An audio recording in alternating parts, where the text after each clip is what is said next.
Hello, ladies and gentlemen. Welcome to Newsflash podcast. It's been a while since I have done one of these, and just a little bit of an announcement. I am going to be doing a few more live streams in the evenings, hopefully in the next few weeks and months. So keep an eye out for future interviews. And I think my guest tonight's a very special guest. I'm looking forward to chatting to her. But before I do, just a quick announcement for anyone watching this right off the bat. Ladies and gentlemen, please help me uncover the truth behind land grabs in South Africa by going to the Back a Buddy campaign, linked in the description and after the stream pinned comment. And you can go to that Back a Buddy campaign, support the project, help me get it off the ground. I'll be investigating land grabs in Hermanus and Grabouw, but I can only do it with your guys' help. If 4,000 people donate 50 Rand, we would hit our goal. Just 50 Rand, that's all you have to donate. So yeah, and also spread the news. And if you haven't seen my documentary yet, Stolen Ground, the first one, please go check it out. I'll leave a link to that in the description as well after the stream. Okay, now that the housekeeping is done, don't forget to also like the video, share it far and wide. And if you're not a subscriber of this channel, what are you waiting for? Subscribe. And by the way, you can only be involved in the live chat if you are a subscriber. So, haha, exclusive rights there. And speaking of the live chats, keep the questions coming in. I do keep an eye on the comments in the live chats and questions, and I will try and make sure that there's about 10 to 15 minutes at the end of our conversation to address some of the questions that have come through. And if you really want to support the channel, if you like what I'm doing, don't forget you can also give a super chat. Okay, now that all that is out of the way, ladies and gentlemen, my guest tonight is the leader of Organic Humanity Movement, or OHM. Her name is Lauren Bernardo, and I'm not going to give her a huge introduction because I'd rather her tell you about herself. So ladies and gentlemen, without further ado, please welcome to the show, Lauren. Hi, Joe, and hi, everyone watching. Hi. How are you, Lauren? I'm doing well. Yeah? And how are you, Joe? I'm good. I'm good. So what's it like being a political leader in South Africa? It's very interesting because politics is awful. I think across the world, it's not unique to South Africa. Politics is a terrible landscape to be in. However, it's the only environment in which we can truly make change. So what's it like being a party leader? I mean, I think the most challenging part for any person in politics is probably spreading the message. And we can talk about the ins and outs of that. I think one of the most important things to acknowledge is how democratic is South Africa really. And I was involved. I was never a politician. I started off life as a sound engineer. Went on to have 4 children, and then volunteered in the political landscape. Ended up working for a political party. Ended up working for a local municipality for a very short period, and it's in those, I'd say, 5-ish years. Yeah, from 2014 to about, when was it? 2017. Okay, so not as long as I thought. It was during those years involved in politics in another party and local government where I realized how flawed our current system is. There's no ways, and I'm from Cape Town. A lot of people think it's the land of milk and honey in Cape Town. And everyone thinks it's perfect in Cape Town, but surely is not. And I started off, so full transparency, I started off voting for the first time in 2014. By that point, my youngest was 1 year old, and my oldest was about 4. And I thought, you know what, for the first time in my life, I'm actually going to vote. And I was probably 26 at that point, 25 or 26. And then I went to vote. I voted for the DA. And then I thought, you know what, if I'm voting for them, why don't I volunteer? So I started volunteering, handing out flyers on weekends and doing whatever they were doing. If there was an info table, I was there. If there was a car rally, I was there. And it was very exciting. Met awesome people. Had a great time. Ended up working in local government for Patricia de Lille's mayoral campaign in 2016. What a fantastic life experience that was. Before that, I was working in the entertainment industry as a sound engineer. And so it was quite a switch. But after that experience, I was like, wow, I actually love politics. I love the mechanics and the nuts and bolts of creating solutions for the core problems that Hold on. affect civilization. Sorry, I don't mean to interrupt you, but I'm super curious because you keep saying sound engineer and then politics, but you don't. I want you to explain for just a moment how exactly did you stumble from a sound engineer into politics? Because a question that often comes my way, because my history is I was a comedian, so I share a Okay. passion for entertainment as well. And Yeah. people ask me like, "Oh, how did you jump from comedian to politics?" And my answer is always load shedding because load shedding affected my business quite badly. And then I got pissed off, and then I started to do more research into politics, and then I got into it. But for you, like, okay, how exactly does a sound engineer go into that political door? Politics. Yeah. Yes. Okay, so I think I probably explained it way too broadly, so it doesn't really make sense. So I studied sound engineering in 2008 in Port Elizabeth. I then moved to Cape Town and I started job hunting. And then eventually I found work and I worked in the industry doing live sound or sometimes lighting. Love the job because it's very active and out there. It's not the same every day. I would never be able to cope in like a kind of office environment. So but then I met my husband. Then I had 4 children. And by the time my youngest was 1, like I said, there was a lot of stuff going on in the country. And I remember specifically, I think it was the Zuma Must Fall campaign was starting to take shape. And I think the other thing was xenophobic attacks was quite hectic and on the rise. I remember still driving up the R300 and there were people with their suitcases and bags begging for lifts just to get out before they get attacked. And so in light of that, I have 4 children now. Before I had children, my mental philosophy was pretty much that participating in politics in any way, including voting, is a complete waste of time. But it was really the transition towards motherhood that got me thinking about life differently and I suppose thinking about the future. Before kids, and I'm sure, Joe, you might relate, before kids, you don't really think 5 or 10 or 20 or 50 years down the line. You pretty much think of immediate gratification. What are you doing? What trips are you going to go on? What fun you're going to have? So that transition from that mindset, that youthful spontaneous, anything's possible mindset to now thinking I have 4 children and I have to care not only for their future, but for the future of my potential grandchildren, which I hope I'm going to have.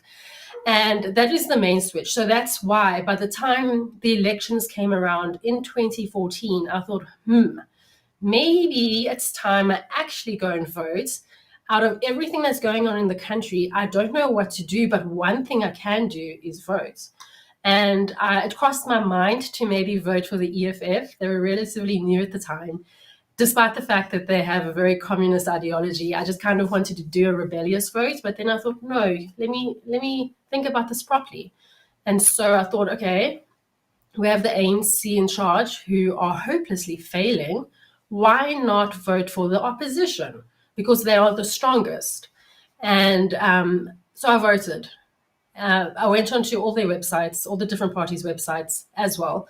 And I saw they all have options to become a volunteer. And because I voted the DA, I thought, okay, let me become a volunteer. And then pretty shortly after that, plus minus a couple of complications, which we can get into if you want to, I went to the first ward meeting. And then the rest is pretty much history. I really enjoyed civic life. The active citizenry aspects of being in a country, spreading a message, trying to work with a team to achieve an outcome. And then what happened, very funny situation. I didn't know what was what. I didn't know anything about politics. Up until that point, I had not even read the Constitution of South Africa. Maybe little snippets here and there, but I was really politically ignorant, for lack of a better word. But I was being a volunteer, and it was fun. I'm just that kind of person that likes to get involved in other things anyway. And I got an SMS to join. The DA was asking for people to sign up for their potential candidate program. And that's where I actually got my first taste of what political life is like. We studied the Constitution. We did assignments. We did activities around getting to understand other people's cultures. We did a whole long course, and that potential candidates program actually puts all the participants on the PR list across the country, but in their local municipalities. And I really thought I had a career in that organization. It definitely seemed like it. And then I was still working in the sound engineer, but now because I had 4 kids, I was less in the live music sound and more behind the scenes. And it was in 2016, because of all the volunteer efforts, I got a phone call from someone in the party that was like, we really need someone to join the mayoral campaign team. Have you got time to do this? It'll be 6 months long and then it'll be over. And I said yes. I luckily was in a situation, in a position where I could set aside my daily responsibilities and pursue this. And I did. And that's when I fell in love with politics, working with people, trying to solve problems, putting all the stakeholders in one room to figure things out. I really, really loved every aspect of it.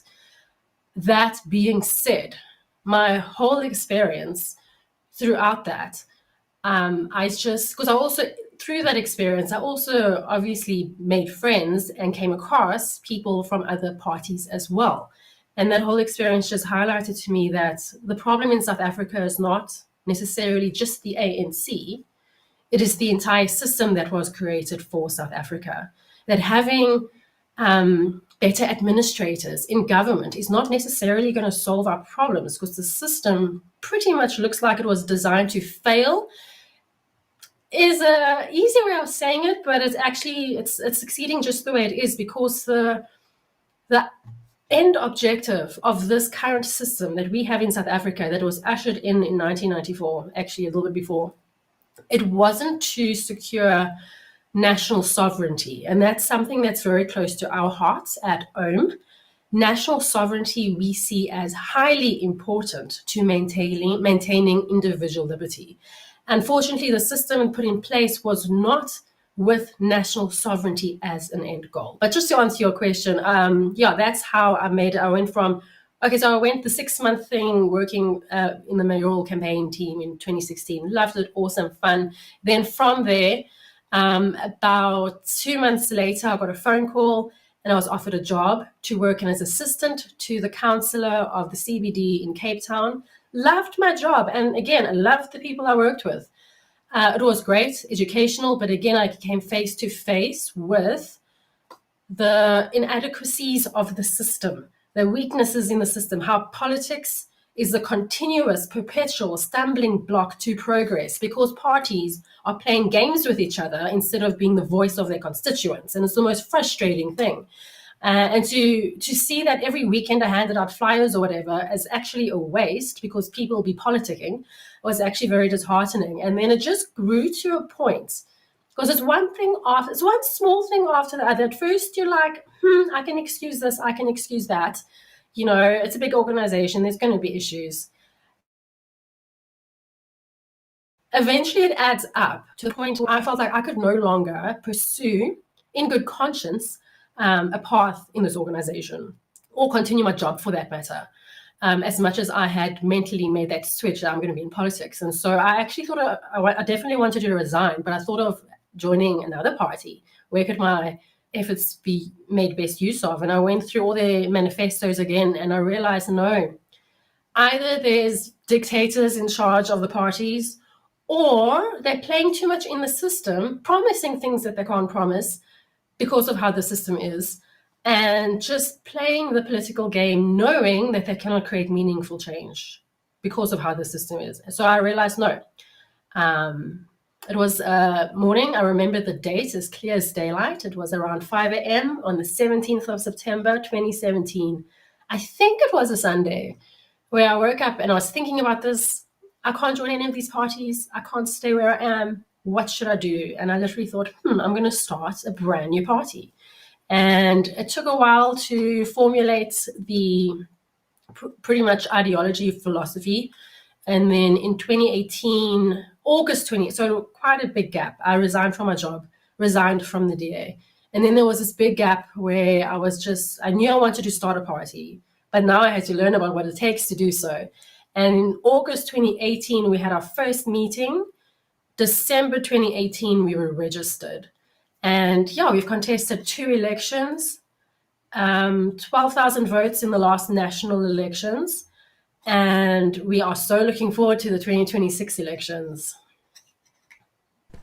Yeah, I actually did look at your results there. 11,716 is 0.03%. But I mean, that's really good for being such a new political party. So hats off to you. I think that's actually really good numbers in my opinion. So you create this new political party. You guys have a very interesting manifesto, if I can say that. You got a very interesting ideology. So maybe explain a little bit more about what the name means, OHM, or the Organic Human Movement. Did I get that right? Correct me if I'm wrong. And then, what you guys believe in, because you guys, I think. One thing, if I can just preface this very quickly for those that might be listening and don't know who you are, you guys have a very interesting way or idea to kind of solve or fix South Africa. It's not the norm, and I think a lot of it goes, or you kind of preface it or prepare people by saying, the system is flawed, the system is broken. So I think you guys want to completely, I don't want to say destroy the system, but definitely change it. So, in your own words, let's tell people your grand idea. Great. Well, I'll start with the name because it is different. Organic Humanity Movement. And it started off, so in those early days that I explained, I decided I'm terminating my membership with the DA, quitting my job, starting something brand new. I knew that we were not going to have a conventional name. I knew we'd be doing things differently because of everything I'd experienced before. And so I thought to myself, what are we actually? Like, what is the essence of what I want to achieve? And ultimately, the way I see it, is that we are a resistance movement. And that's where OHM came from, literally the symbol of resistance. We want to resist the establishment, what's not working, the established system. And that's the exciting part. We really are a movement before we're anything else. We registered as a political party as a means to an end. It's a small component of everything we're actually about. So I like doing a little bit of a root cause analysis. And if you look at the country and the state of the country and the problems we face, I like to be effective with my time. So you have many problems. You've got hunger, you've got the education system, you've got poor infrastructure, you've got the economy in crises, so many different things. How do we design a solution that will meet the needs of all those problems and all the people that are suffering right now?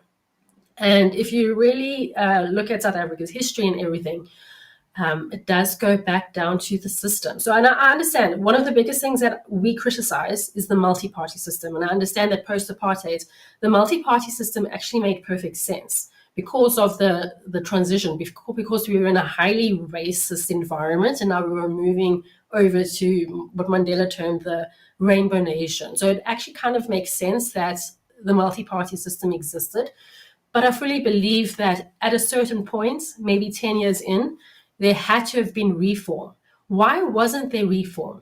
Because the system was so beneficial to those who held power. And giving the benefit of the doubt to the architects of this current system, I think the one thing they did not grasp, or the one thing they underestimated, is the fact that all the different parties would protect and gatekeep the power that they have because of the system that exists. I don't think the architects of the system could ever have guessed that all the different parties would make sure that they do everything in their power to stay in power and ignore the needs of the people. But that's exactly what happened. So we need to create a system that actually disempowers both government and people. And that sounds a little bit counterintuitive. But unfortunately, the way I see it, the more of a nanny state you have, the more power and control government has, the less free the people will be. And as a resistance movement, OHM, one of the first principle, the foundational principle of everything we stand for is individual liberty. We do not want any organization, any entity, any government, anything to exert control over the individual. It is wrong, it is not just, and that is pretty much the ethos that we have. Back to the name, Organic Humanity Movement. I filled that in later just because I felt like the lives we are living and the systems we are living in, whether it's the education, financial justice, or government political system, they are not healthy systems. We are not healthy, happy people. And there's many things to prove that. If you just look at our lifestyles, substance dependency, and a whole lot of things. So organic, going back to living more naturally, and also humanity, living in a way that honors and protects humanity instead of killing humanity. And now that we have entered, very much the fourth industrial revolution, I feel like the organic humanity movement, the name, is actually going to make more profound sense, almost prophetic, because I couldn't have predicted it back in 2017, with regards to how digitized our lives are getting, how out of touch with community and connection with others that we are experiencing right now. And so I see a vision larger than South Africa with the organic humanity movement. Changing the system is goal number one, but after that, a broader role of creating a sort of parallel to the paradigm designed by people like Klaus Schwab, Bill Gates, the United Nations, and so on. An alternative paradigm where we restore what is healthy for humanity to flourish. And I think that is extremely exciting work. Sounds noble in some ways. I'm curious though. Let's elaborate a little bit more on changing the system, because I titled this no government, and I think that's what you guys basically advocate for. But there must be some level of rules, right?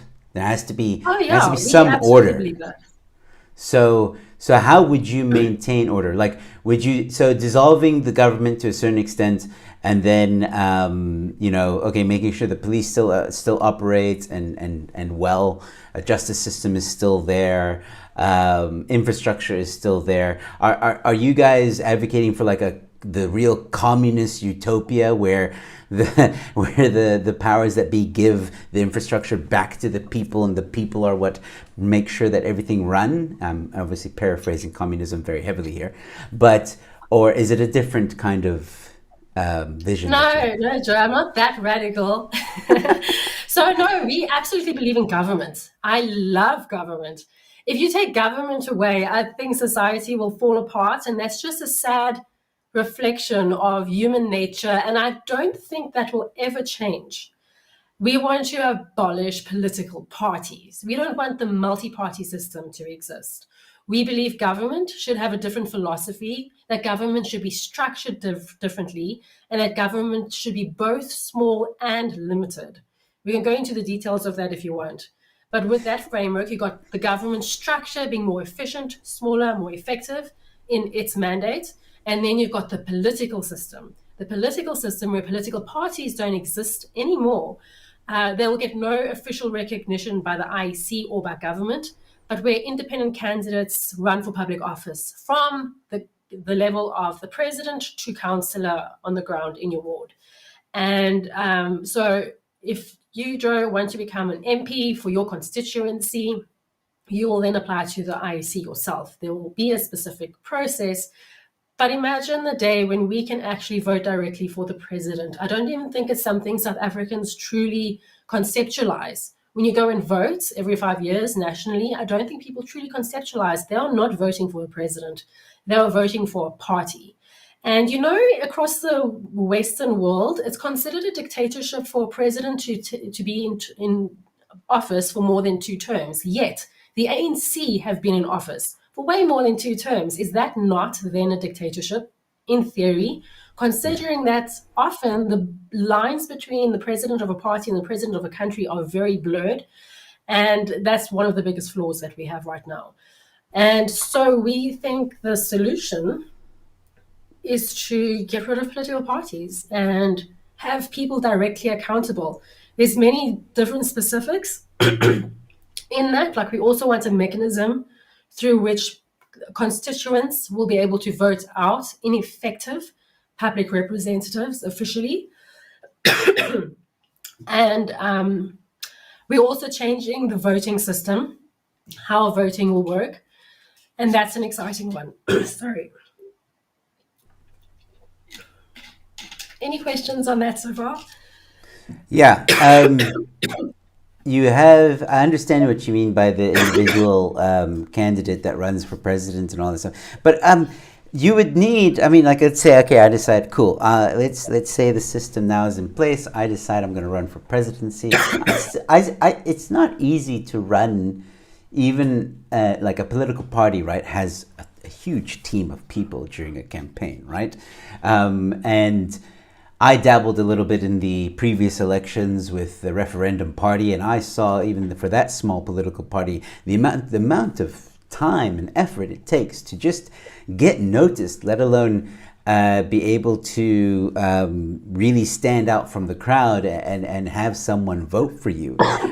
So my concern there with the individual is, wouldn't it naturally evolve into a party because you cannot do it alone? Or is this like a completely, no, you have to do it alone, you're just going to have to grind it all yourself and do all the meetings and do all the publicity, all the interviews, everything has to be done on your own? Like, how does that work? I'd like to answer yes and no to what you just suggested.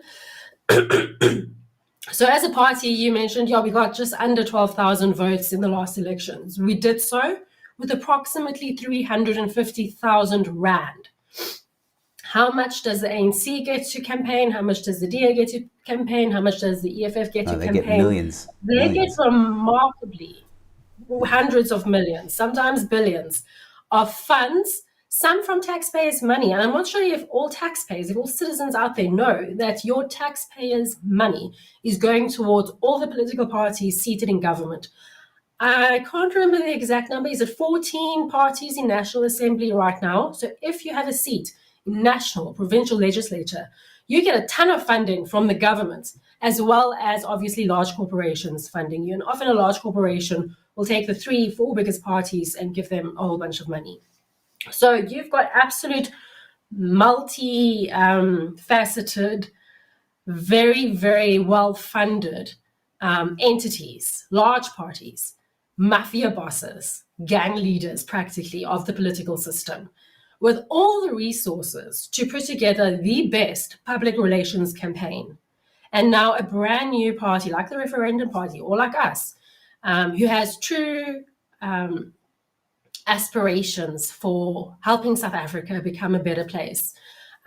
We come into the landscape and there's 350 nationally registered political parties. I've met with so many of them that are small and underfunded and underrepresented. And they grind in their communities for almost no remuneration, often none at all. And it's a sacrifice, but they're doing it because this country is worth fighting for, because they want to end the suffering of people. And it's a David and Goliath situation. And we just need to get to the point where we can actually take that catty and shoot Goliath down. But in this new system, there won't be that government funding. There'll be far stricter campaign funding laws. Right now, in the current system with parties, we have the Political Party Funding Act. In the new system, there'll be something very similar that really limits how much an individual can receive to campaign. It'll also be very transparent. And I must say, currently, the system's not bad, the current Political Party Funding Act, except for the fact that Cyril Ramaphosa went and made the disclosure thresholds higher and the donation thresholds higher for his own benefits. Which defeats the purpose. Yeah. So we're getting rid of that. So there's no recognition. There's no funding for parties. There's limited and very strictly regulated funding for individuals. And I think that's where the main difference comes in, if that answers your question well enough. Yeah. It's going to be more of a grind. It sounds like it. But that's a democracy. Okay, so I just want to interrupt you for a second. Yeah, listen, people, you either want to be a subject in a dictatorship and the flavor of the dictatorship can be different, or you have to work hard in a democracy. There are no in-betweens. So choose your dictatorship or work hard for freedom. There's no easy way out. Fair enough. I can agree with that. The other thing I wanted to ask you about is some people view your political party as like far right or extreme. It's interesting. Some of the comments I've seen in the comment section have also said that you're wokey, which I'm not getting that vibe at all. But maybe you want to, because I did see when I was doing a bit of research, some people in some articles, labeling you as like a conspiracy theory, crazy. Which I mean, and I don't fall for that, because a lot of the times when mainstream media calls you that, you're probably a normal person. You want to address those accusations? I usually ignore such comments and just move forward, because there's enough people that see what our vision is for what it is.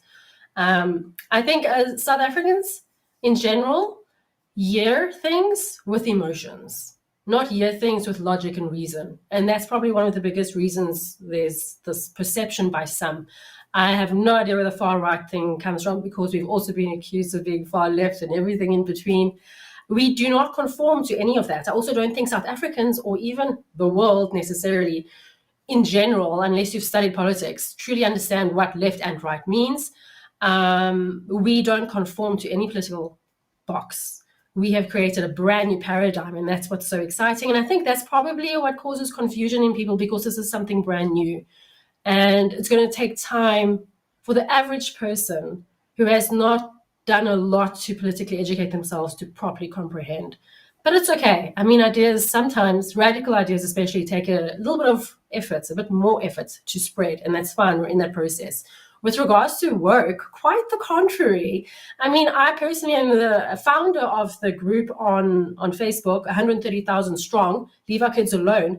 We completely fought against comprehensive sexuality education, where the Department of Basic Education wanted to force feed not just sex ed, but the whole LGBTQ into our schools, teaching kids as young as 9. Can you believe it? Well, I waged proverbial war with the government, and we grew a group massively on the State of the Nation Address 2019.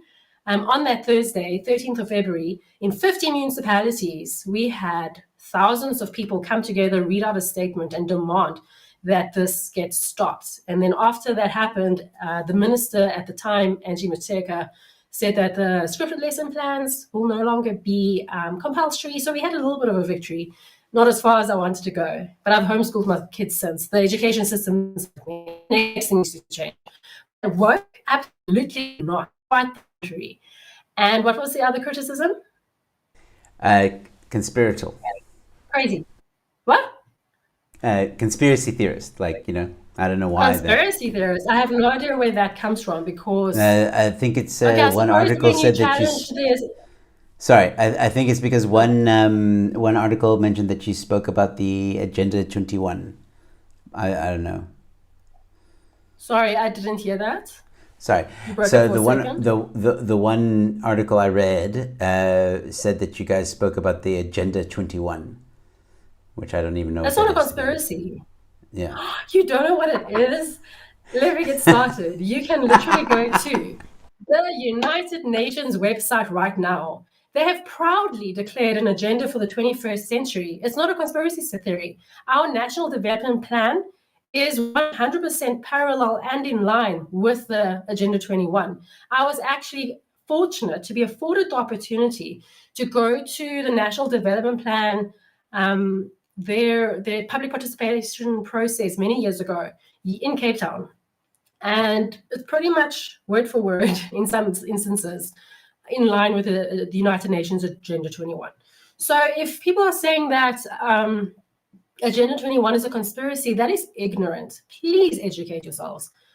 Go hear from the horse's mouth. So what do I do as an individual? On Facebook, I follow the World Economic Forum. I follow the United Nations and many of their subsidiaries. And I see every day on my timeline what they are up to. It's not a conspiracy. The information is out there. In fact, with the World Economic Forum, you can even join their membership thing. I think it's around 500 Rand a month.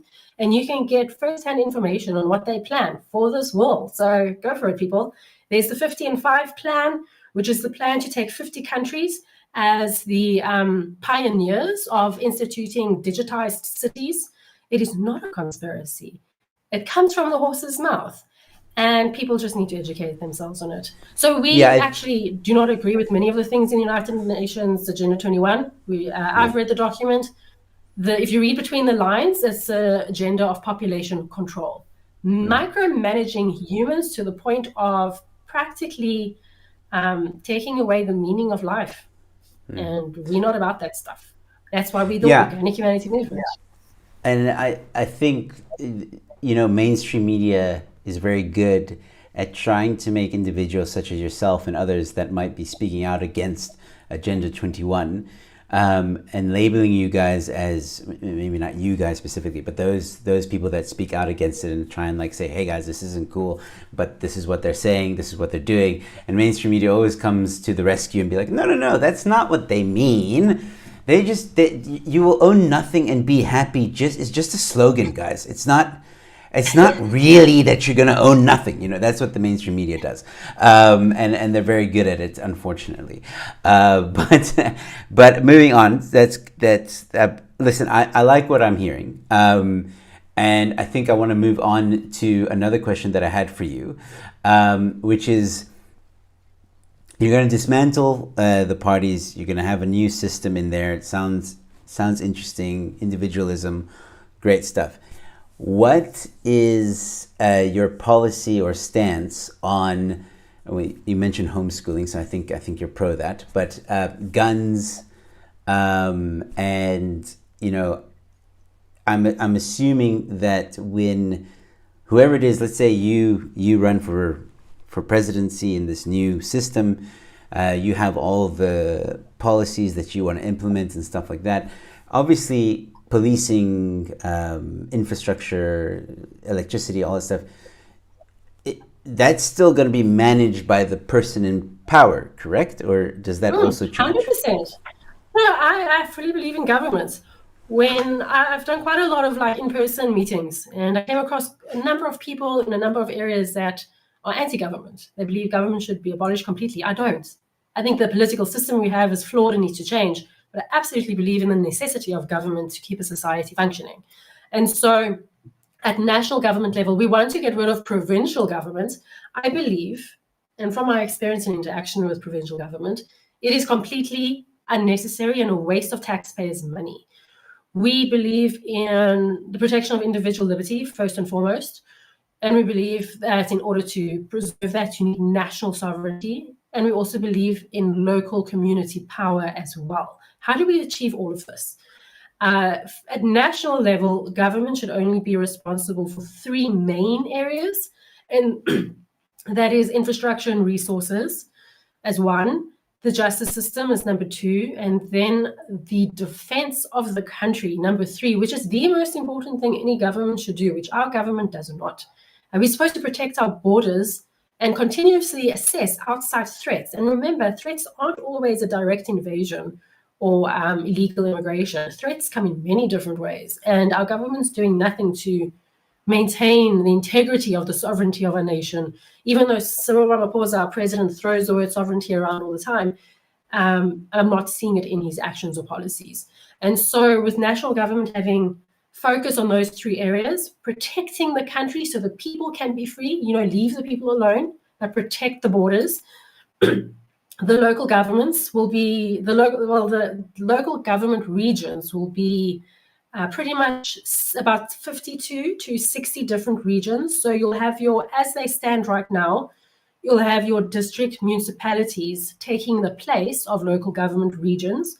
And then what we want to do is divide current metros. We have 8 metro municipalities, and we want to take the largest ones, and we want to divide them up into either 3 or 4 different municipalities. Because let's face it, we are at an absolute infrastructure crisis in Joburg and in Tshwane and many Ekurhuleni and Durban, many other metro municipalities. And government or party ineptitude aside, I think it's so important to realize that it's too many people. No one can govern that size of population. We have 4 million in Cape Town. We have more in Joburg and Pretoria and Ekurhuleni. It's just too much for a mayor and a small little maker committee to handle. So I think it's imperative that we divide and conquer. In this case, we're using divide and conquer positively to create these self-empowered local community regions where the power really literally resides in the hands of the people. So everything from education to healthcare to welfare will be managed at a local level, and those offices will be at a local level. And because the constituencies are smaller, they're within general district boundaries. Because of that, it's so much easier for citizens and constituents to take action when government fails. Right now, where is government headquarters? The union buildings. Now, when we spread government across the country, government services across the country, except for the three that I mentioned that national takes care of, what happens is that the people can very directly, very physically hold government accountable, and that is so exciting. Okay, it sounds a little bit federalist. Is there a difference between what you're talking about and federalism? I think with regards to the oversight from national government, I think it is a little bit different. Government, for instance, will still have quite a bit of say with regards to, I say that infrastructure and resources was the national government's thing. So national government will have a look at a district and give guidance and oversight when it comes to zoning land, for instance, because ultimately at the end of the day, whatever local government decides, it needs to benefit the people. But in a democracy, there's no such thing as a perfect democracy. For me, there's no such thing as a democratic system. You can only apply democratic principles in a system. And so we don't ever want majority rule to take effect, because that's not democracy either. 50+1, no. And so when it comes to making decisions, there needs to be that communication between national government and these local regions. So I think it's a little bit different. I think it's a refreshed take on a combination of different systems. And I think one thing that you said before, we're not here to destroy the current system. We want to build something better. Because if we continue down the road that we have been going, do you really think, especially after what we've experienced with the GNU, do you really think a new party in the same system is going to make a difference? There's no accountability between representative and voter at all. The other thing is that the voter turnout is continuously on the decline. We see it every year. It's not going to get better because people are losing faith in parties, in the system. And it's a sign that things need to change. It's long overdue. Yeah. What I meant by federalist is like in a federalist country, like to take the United States, for example, with exception, not with exception, but like, I don't mean in the electoral way. I mean, federalist states, they have their own, like you have red states, you have blue states. In those red or blue, they have different laws, but it's really managed from the ground up, right? That's why you have a sheriff department, you have the police, you have so many different things, and usually, at least in the red states, it's very easy to hold your governor accountable and all that stuff. People don't like it, they can vote him out, they can elect a new one, and so that's because when you were talking earlier about this the ground up kind of approach, I like it, I'm for it. So I was just trying to understand, is it similar in that way, where yes. Yeah, because when it comes to things like education, something close to my heart, because my children have been in public school and now they're homeschooled, things like healthcare, it'll be up to the local government region to decide how they want to administer education. For instance, let's use education because it's tangible and people get it. There won't be caps, for instance. There won't be one dictated curriculum by national government. Every region will be able to decide what kind of curriculums that they allow schools to use, for instance. So there can be like 8 curriculums in one region and 2 curriculums in another. It'll be up to each local government region to decide. And I think that's really, really beautiful, because in the example of education across the world, actually, in all the different countries like America and Britain, it's an absolute nightmare for the progress of humanity to have a one-size-fits-all curriculum. You have every child, every learner exiting the system thinking the same, being taught the exact same. And this is why humanity as a whole, and this is why South Africa is not progressing. We are not raising the future creators of the solutions of the problems that we have right now. So yes, to answer your question, absolutely every local government region will have their mandates, including what national government takes care of now, and they will have pretty much relative freedom to decide how to administer it. One thing we have changed that's different to America, for instance, is that the justice system is still a national mandate. I feel like that's still important. I believe that there does need to be a framework that's fair and just and decided upon at a national level, that's also administered at a national level. And that's probably one of the main differences. Other than that, I think how we see national government, again, much more limited role, and the main focus being on the security of the country so that we can live in peace and freedom. Listen, I agree with you 100% about the size of government. I mean, I follow Free Market Foundation, who have been long advocating for smaller government, and that would save a huge amount of money on the taxpayer.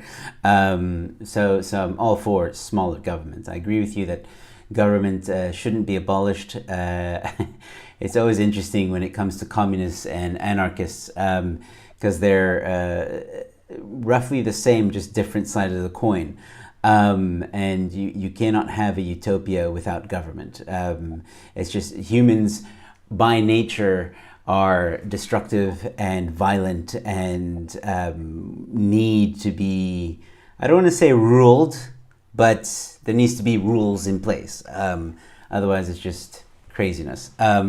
But before I go to so let me just remind people, if you guys have any questions for my guests, please drop them in the live chat. I may have missed some, so copy paste, put it in the live chat now. I'll keep an eye on it while Lauren answers my next question, and then we'll start taking questions from the audience. There hasn't been a lot of questions so far, but I may have missed, so please copy and paste, put them up again, and I will keep an eye. Lauren, I'm just curious. I'm very curious.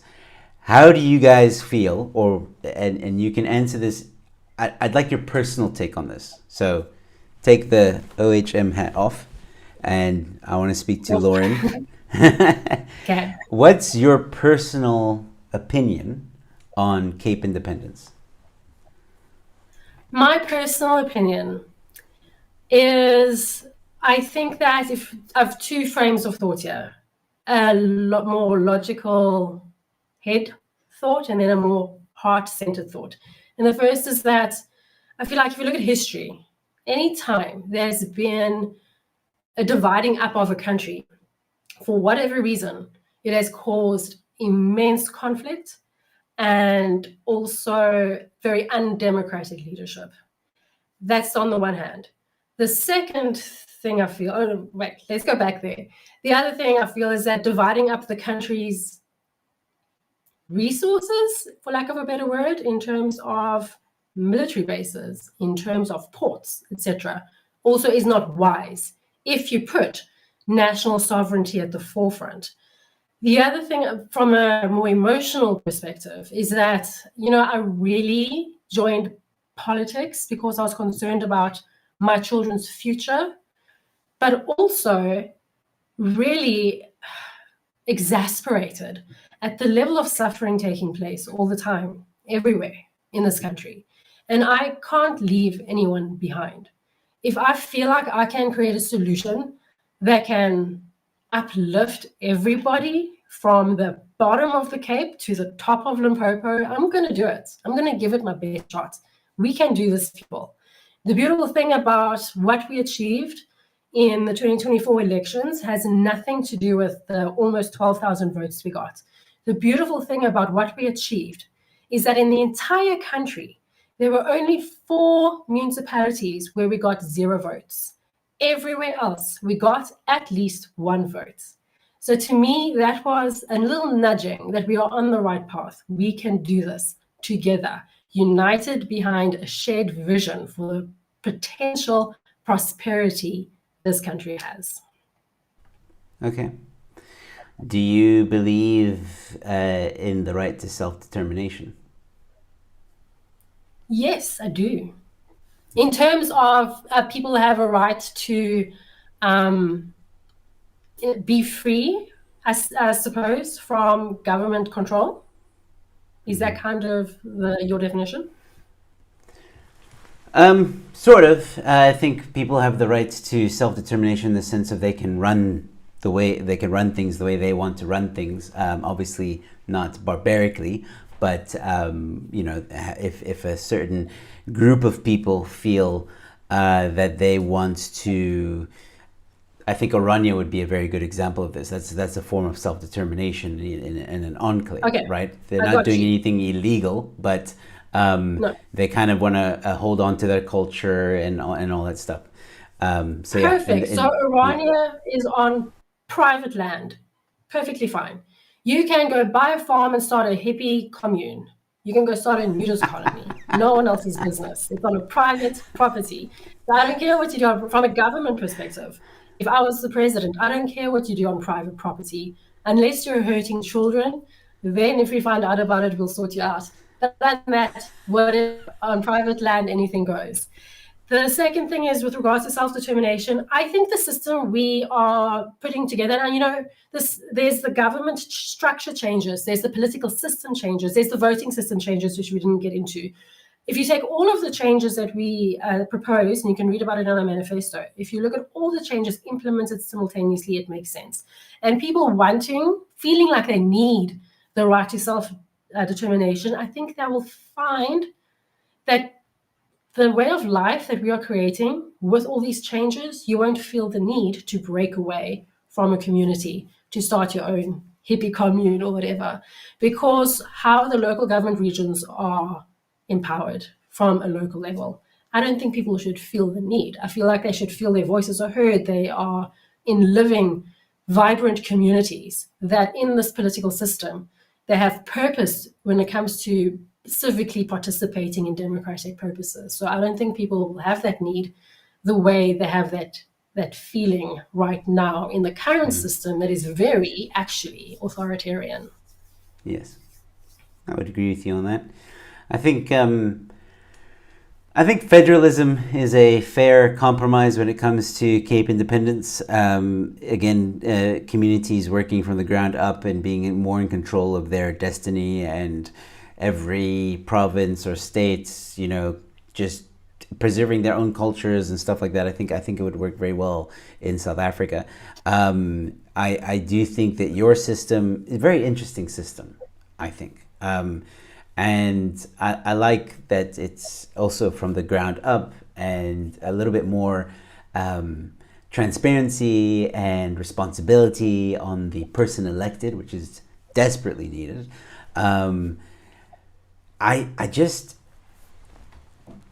I hear you. I hear that you're a growing party, and it's great. I'm all for it. But do you really think you can buy, or not buy, sorry, that's the wrong word to use. What I mean is, are you really sure that you can reach the amount of people in South Africa to be able to get to the point where you're in power, or you get elected as the majority, and now you can implement this change? I think that for a party with such a radical solution is going to be very, very, very challenging. That is a very fair question, especially when you look at the discrepancies between the resources that the larger parties have at their disposal versus parties that are new with new ideas. So absolutely, one of the biggest challenges, like I mentioned in the beginning, is reaching people, because also one of the things we want to put in place is that the media gives all parties contesting equal coverage during election seasons. And we actually broke down the numbers. I can't remember the exact numbers now, but we worked out if it's 54 parties and they each get a 10-minute slot, I think it was, it'll be done in 2 weeks.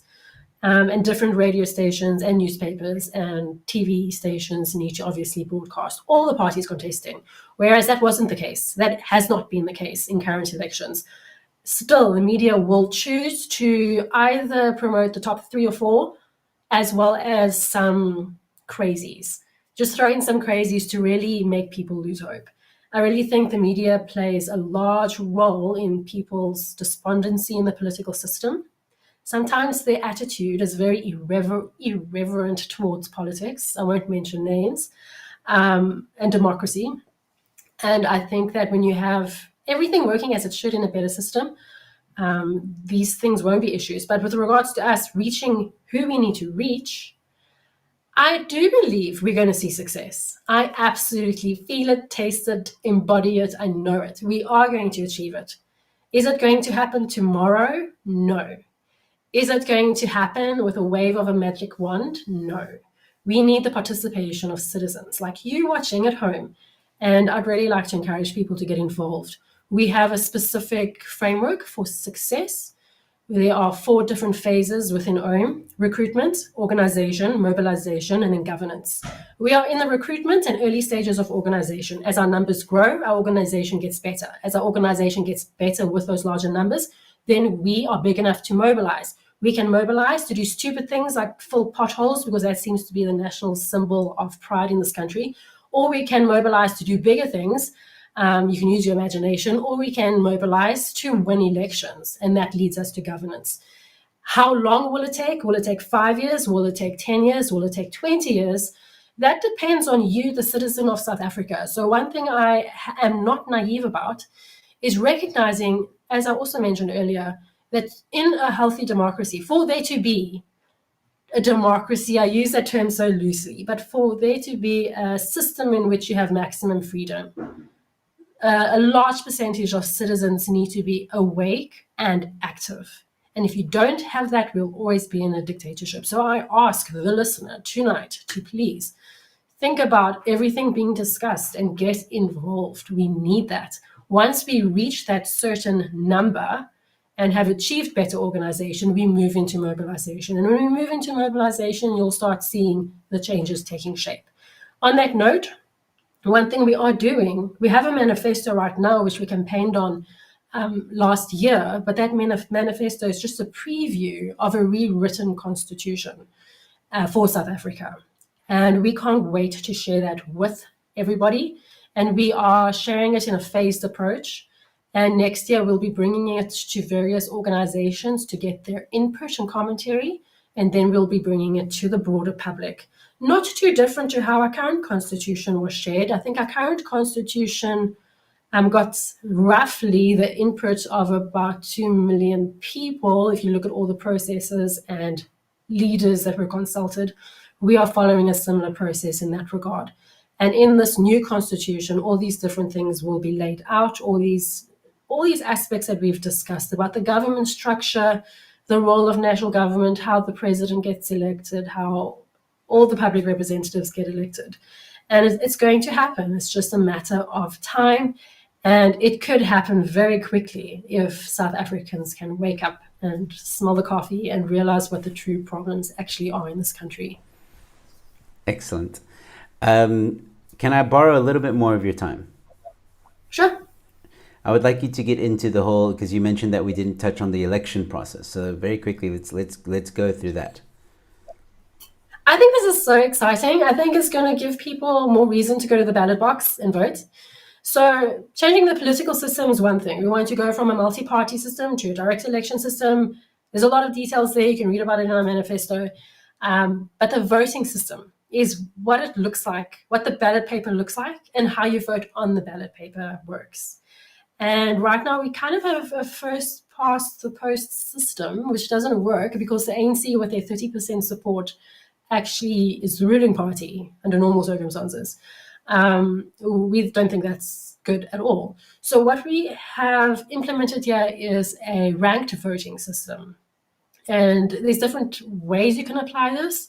And it does take place, I think, for Australia's parliament and a few other places in the world. And what happens? You might have, like in the last elections, I think there were 54 on average parties on the ballot. There was national and then there was regional, which is why it's different from one area to the rest. But say there was 50. You can decide to rank all of those 50 from your favorite being number 1 to your least favorite being number 50. Or you can just be like, you know what, I only like these 3. This is my favorite, then this one, then this one. So what happens when you vote like this? The best part about voting like this is that it tends to eliminate the weakest candidates. Because in the current system, the weakest candidate can actually become the winner. And that's what we're seeing right now. In this system, the actual constituent favorite stands the strongest chance of becoming the winner in that constituency at whatever level of government. So I think that is going to be a remarkable change. I hope it inspires people to go out and vote. I hope it increases. I hope that when the system changes, because it is going to change, when it changes, I truly hope that it inspires more people. I'd like to see a 70% voter turnout, maybe even a 75%, 80% voter turnout in this new system. I really want to see an active democracy, and it can happen. And why do we need an active democracy? To keep those that have legislative power, keep them on their toes so they do not use their power to take away our freedoms. We should never give them the chance to take away our freedom. We need to make sure we keep our freedom, and keeping our freedom takes daily action. 100%. All right, so I'm going to, and by the way, that sounds, I want to say that on that system, I think it can definitely work in theory and probably in practice. I used to run a stand-up comedy open mic night competition, and usually with open mic night competitions or stand-up comedy competitions, you get an audience and they vote for their favorite, and it's always the guy who brought the most people in the venue that is the biggest support will win because he brought the most people. So what I did was I told people that they had to vote for at least 2 or 3 or 4 or 5, depending on how many comedians were on the lineup.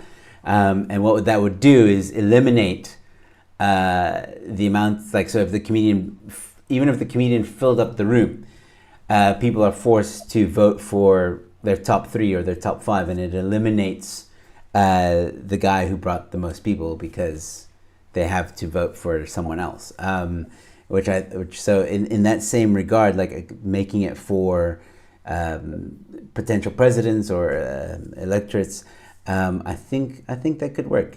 I think that could work. Which sounds very interesting.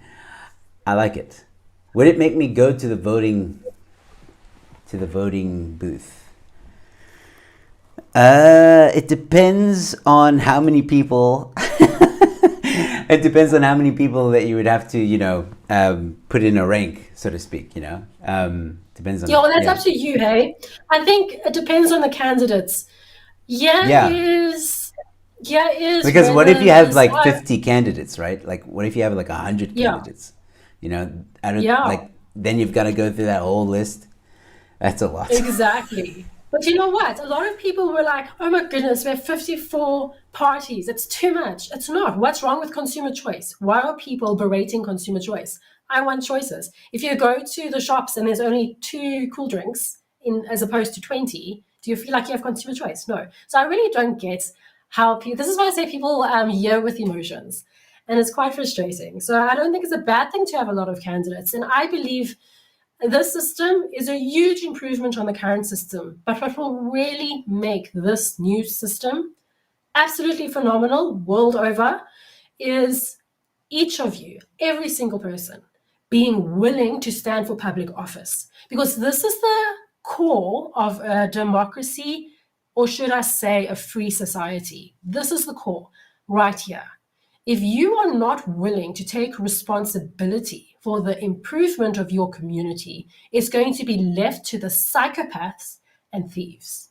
And so if you are in a ward, let's look at ward level, and you've got terrible candidates, if you're not willing, as a good human being, as a good family man, for instance, if you're not willing to stand for public office in opposition to these terrible, gangster, horrible, thieving candidates that happen to be in your ward, then we will go back to the state that we're in now. Maybe not as bad, but pretty close. It won't be as bad because of how the government's structured, but it's going to be up to you to take ownership. We hold each other accountable when we are all willing to stand for public office, should the people with the wrong ideals be on that ballot paper. And so I think this is the sobering truth of what it takes to maintain a free society.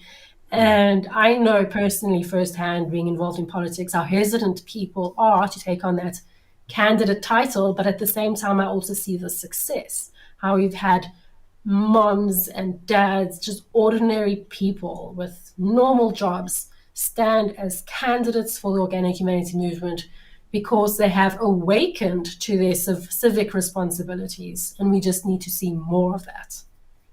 Okay. Then we get to some comments/questions. Okay, so the first question I'm going to put on, don't be offended. This is my resident troll. He means well, but I think he's quite misunderstood. Matthew Dixon, who allowed this far right lady on? He's joking. I think it's because of what I said.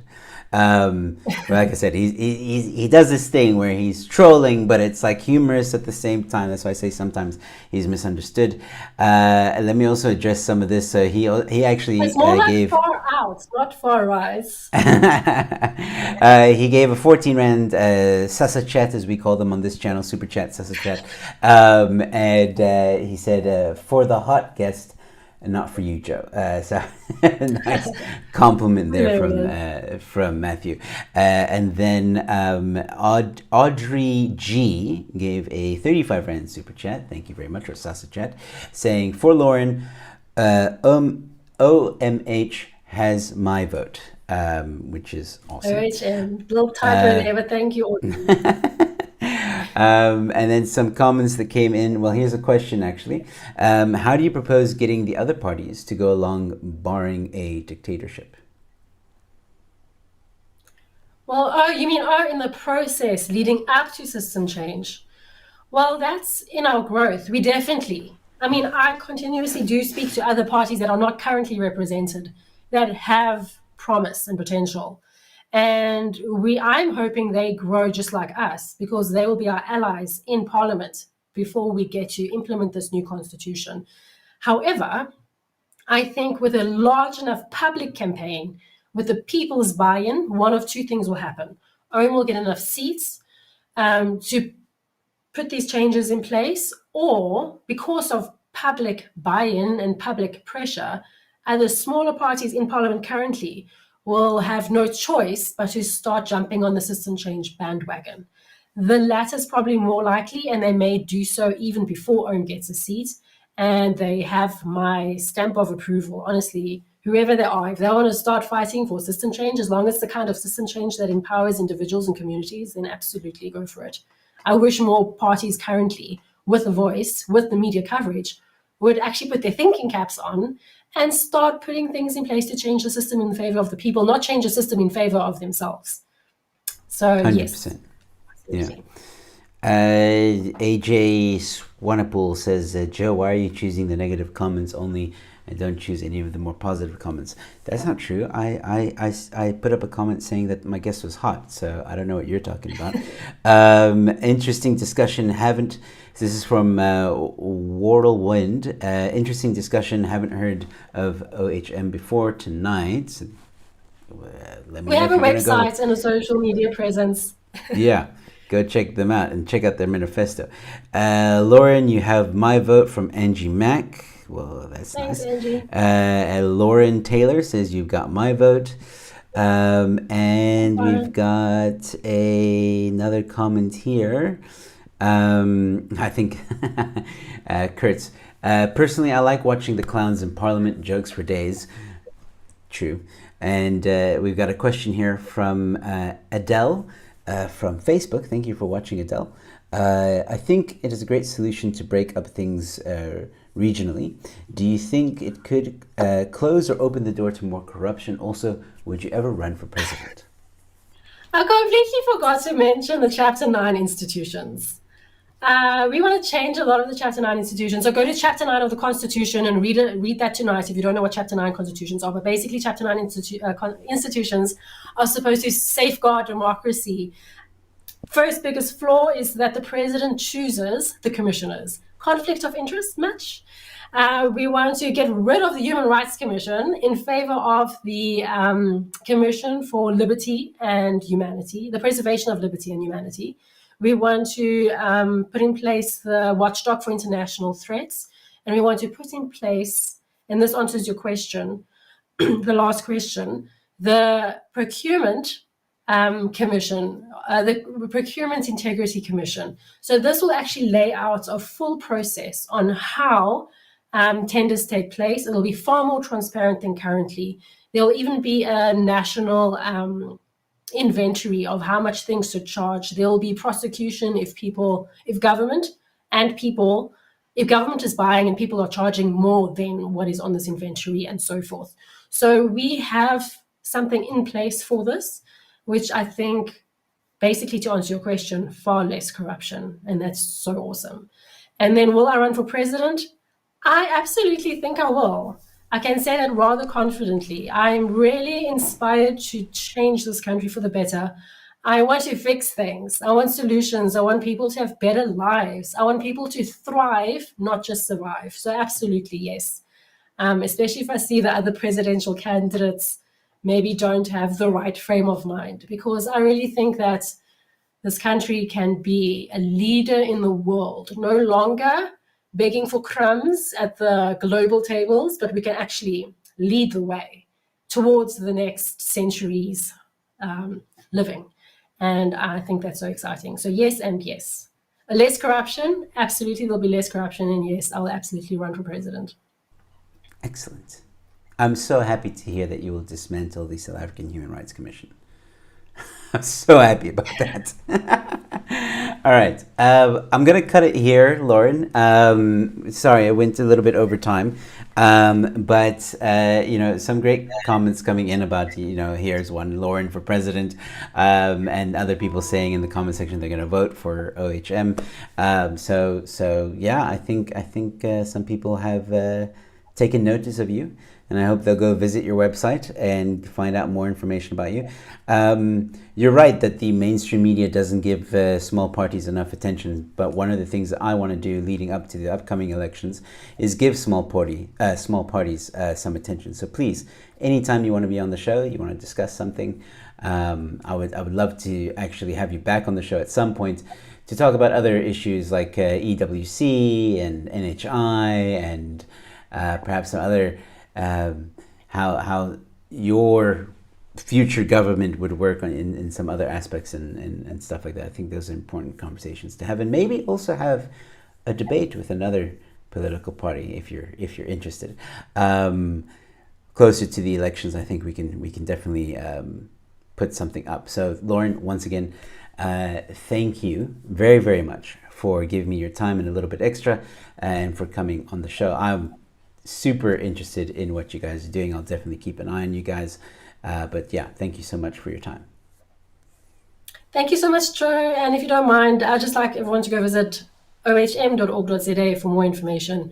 We also have presence on Instagram and Facebook and Twitter. You can just go to Organic Humanity Movement. And Joe, absolutely, thank you so much. Because of mainstream media being so, let's face it, mainstream media is a tool of the ruling party and whoever's in charge of the government of the day. And so being on platforms like yours is a huge privilege, and I thank you very much for this opportunity. Great. Awesome, Lauren. Have a good night. I'll chat to you soon, I'm sure. Cheers. Good night, everyone. Ladies and gentlemen, that was Lauren Bernardo, leader of the OHM, Organic Humanity Movement. Went a little bit over time, but I felt that it was important to talk about their election, how they want to do the elections, and I found that very interesting. And I'm getting a lot of people saying, please have Lauren back for part 2. Excellent interview. Thank you guys so much for the positive feedback. And yes, I'm definitely going to have Lauren back. That's going to happen.